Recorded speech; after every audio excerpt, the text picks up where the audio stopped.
Hi, I'm Stephanie. I'm finally doing it. I'm so excited. It's been in the dream stage for a while, and I'm finally writing a book, and I want to invite you along that journey with me. I'll be using my social media to post content and ideas that I'm developing, and I love to hear how God is growing you and teaching you how to suffer well.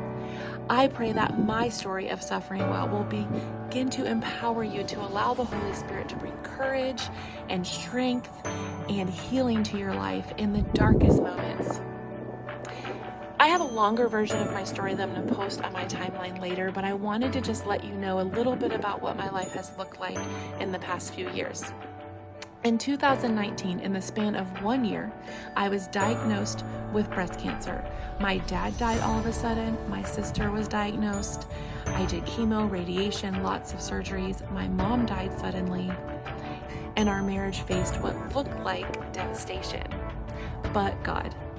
Then after all of that, we just have been starting to settle into normal, and in July of 2023, I was diagnosed with stage 4 metastatic breast cancer.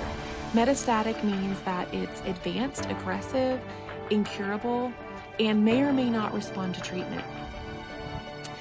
My cancer is very advanced. It has metastasized to my liver and my bones. As far as doctors are concerned, they can work to prolong my life and give me as many years as possible, but they cannot heal my life. Aside from miraculous healing from the Lord, I will be on chemo indefinitely. I'm also working on some other things to help my body give its best chance. I need and I am asking for and believing for a miracle from the Lord. But I've also learned on this journey of suffering well that you have to trust the Lord's best for your life, and sometimes that does not line up with our plan. And how do we deal with that? You may find yourself asking questions like, how do I deal with suffering? How do I have the courage to face suffering? How do I have the courage to face death and devastation? How do I process overwhelming loss and grief in relationships? I hope my story will begin to answer some of those questions for you. I think it can help you, and I invite you along to just share what God's doing in your life and how He's moving in your life. Even though I'm in the trenches of treatment, I want to share my story. I might overshare with you how God has taught me to suffer well.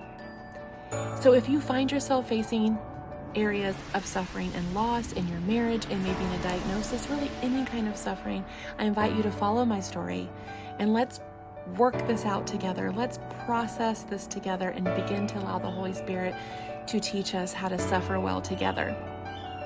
When suffering and life collide, you can have the courage to say, I trust you, Lord. That's it for now. I can't wait to get to know you as we go on this journey together.